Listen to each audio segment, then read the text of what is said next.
Hello friends, स्वागत है आपका स्टडी फॉर सिविल सर्विस के यूट्यूब प्लेटफॉर्म पर फिर से द ब्यूरोक्रेसी में। लास्ट लेक्चर में हमने कुछ ग्लेशियर लेक्स के बारे में पढ़ा था उत्तराखंड की, जो खतरे में है। ठीक, जो किस में है? खतरे में है। नेशनल डिजास्टर मैनेजमेंट अथॉरिटी के द्वारा चिन्हित किया गया है कि 188 ऐसी झीलें हैं ग्लेशियल, जिसमें से 13 कहाँ पर हैं? उत्तराखंड में हैं। तो उस संबंध में हमने इससे पहले वाले लेक्चर में छोटी सी चर्चा की थी।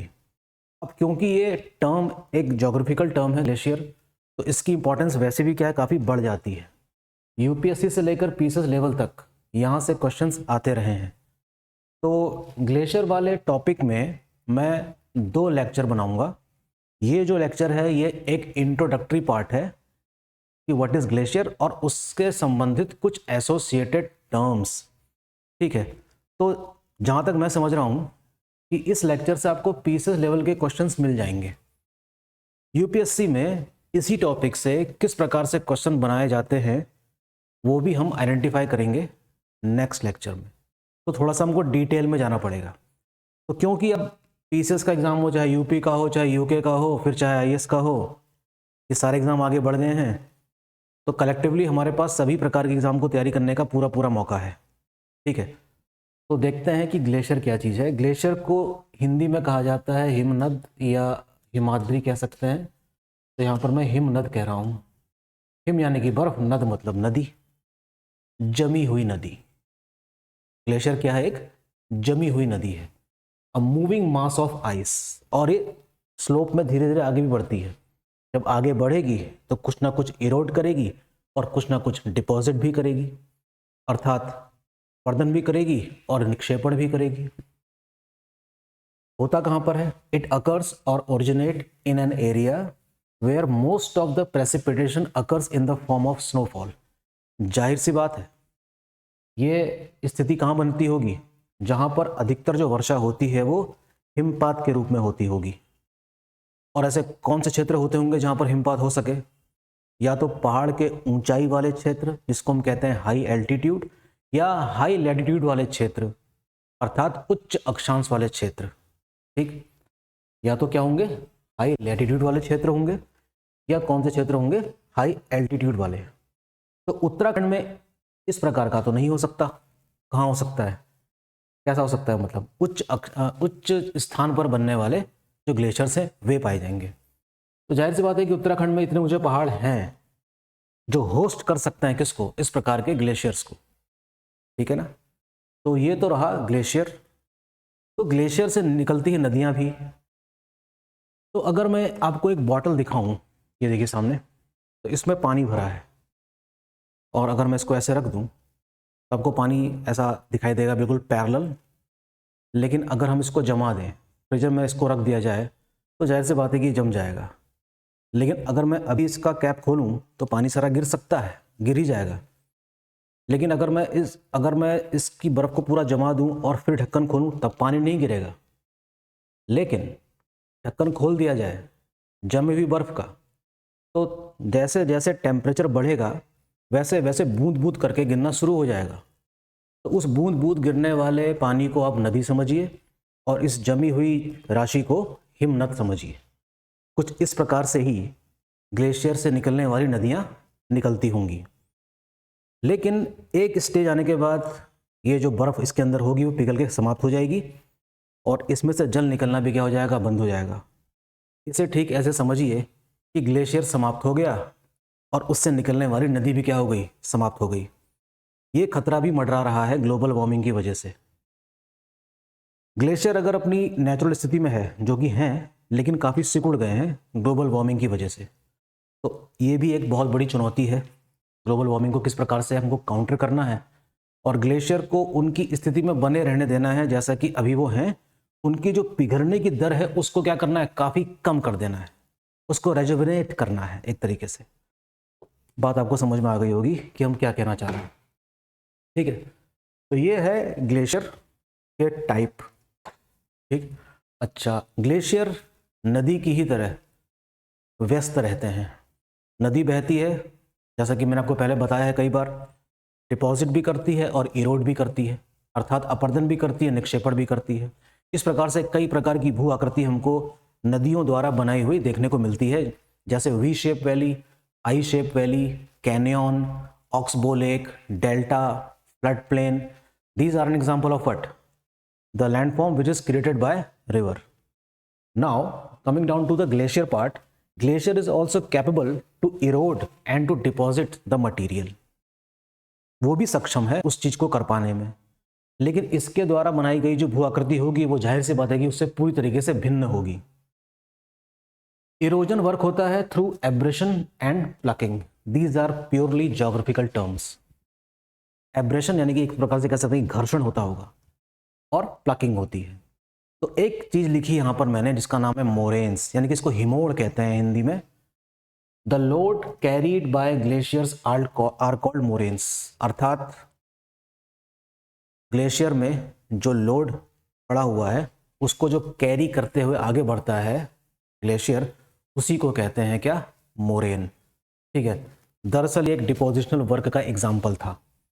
इसके कई प्रकार हैं: lateral, medial, ground moraines, terminal moraines. These are type of moraine. ये किस तरीके से बनते होंगे, यहाँ शुरुआत होती है यूपीएससी से क्वेश्चन बनने की कि लेटरल मोरेन्स क्या होते हैं। दरअसल इस लेक्चर में आप इस डिफरेंस को भी समझिए कि how UPSC create question from the same topic, कि यूपीएससी उसी टॉपिक से किस प्रकार से क्वेश्चन बना सकता है। तो थोड़ा सोचने पे मजबूर करेगा आपको, और वही उसको एक खास एग्जाम बना देता है। ठीक है, आगे बढ़ते हैं। ग्लेशियर लैंडफॉर्म्स यानी कि इरोजनल वर्क, ग्लेशियर के द्वारा किया गया अपरदन कार्य क्या बनाएगा? यू प्रकार की घाटी यानी कि यू शेप वैली, और हैंगिंग वैली यानी कि लटकती हुई घाटी भी किसका एग्जाम्पल है? ग्लेशियर्स द्वारा बनाई गई लैंडफॉर्म का। ओके, इन सबको हम डिटेल में समझेंगे, बेफिक्र रहिए। सर्क्स, ये भी किसका एग्जाम्पल है? इरोजनल वर्क है किसका? ग्लेशियर का। Cirque lakes, corrie lake, tarn lakes, these are different name in different regions. तो सर्क लेक भी आज हमने डिस्कस किया था थोड़ा सा इससे पहले वाले लेक्चर में, अगर आपने सुना हो तो। Col, passes, saddle, all are example of what? Erosional work of glacier. अर्थात ग्लेशियर के द्वारा किया गया जो अपरदन कार्य है उसके द्वारा बनने वाली जो भू आकृतियां हैं, ये अलग अलग उसके नाम हैं। ठीक। Nunatak, crag and tail are also example of erosional work of glacier. ठीक है। FJORD, ये नाम पढ़ने में है फ्योर्ड, इसको फ्योर्ड कहते हैं। कहाँ बनता होगा? इन हाई लैटिट्यूड रीजन, अर्थात उच्च अक्षांश वाले क्षेत्रों में, जहाँ पर समुद्र, अगर आप नक्शा देखें, वर्ल्ड मैप देखेंगे, तो हाई लैटिट्यूड वाला जो सी है वहाँ पर इस प्रकार की आकृति देखने को मिलती है। ये समझ लीजिए कि एक सबमर्ज्ड यू शेप वैली है जिसको फ्योर्ड कहा जाता है। अर्थात अर्ध डूबी हुई क्या यू प्रकार की जो घाटी है उसको कहते हैं फ्योर्ड।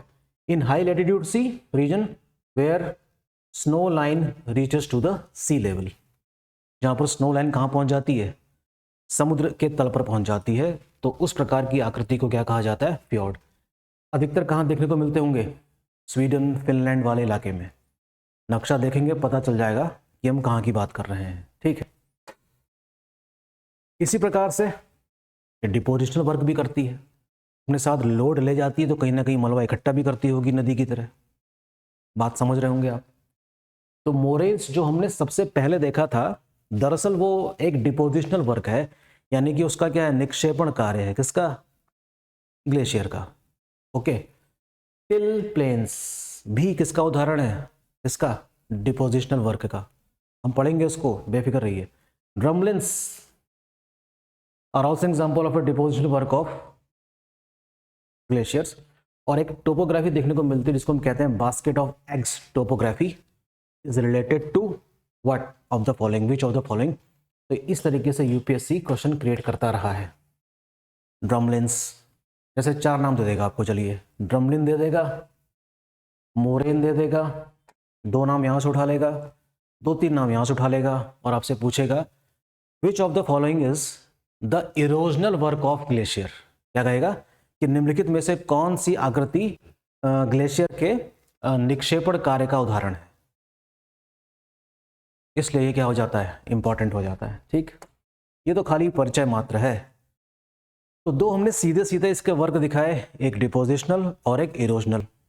एक चीज और होती है, एक अगर मैं शब्द इसमें जोड़ दूं फ्लूवियो ग्लेशियर के आगे, तो इसका मतलब क्या हो जाएगा कि वाटर एक्शन भी चल रहा है साथ साथ। देखिए, जल हो चाहे वायु हो चाहे ग्लेशियर हो, ये सब के सब व्यस्त हैं, कुछ ना कुछ लैंडफॉर्म्स क्रिएट करते हैं। एयर की अधिकतर जो लैंडफॉर्म है वो हमको शुष्क क्षेत्रों में दिखाई देने को मिलती है, जैसे कि बारखन का नाम सुना होगा आपने, रेगिस्तान वाले इलाके में। ओके, लैटिस वर्क भी दिख जाता है वहाँ पर, पत्थरों पे किया गया, वो सब किसका है, एयर का है। पानी और ग्लेशियर भी मिलके क्या कर सकते हैं, एक नई प्रकार की लैंडफॉर्म क्रिएट कर सकते हैं। ऐसा तब होगा जब ग्लेशियर पिघलना शुरू करे।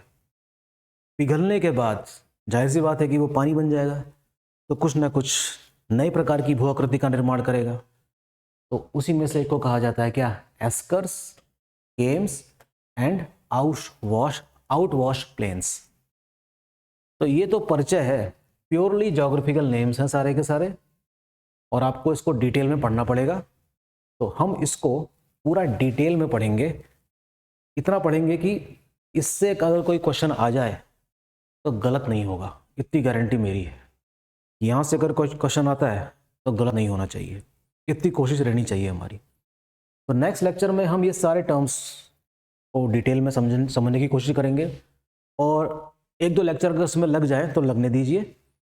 कुछ क्वेश्चन हम उठाकर देखेंगे यूपीएससी के भी कि किस प्रकार से क्वेश्चन यहाँ से पूछे जाते हैं। ठीक है, तो फिलहाल इस इंट्रोडक्शन के साथ इसको सुनने के बाद आप अपनी किताबों को पढ़िए और इस टॉपिक को समझने की कोशिश करिए, अपने स्तर से भी समझने की कोशिश कीजिए। ठीक है, तो मिलते हैं नेक्स्ट लेक्चर में। ठीक है, थैंक यू।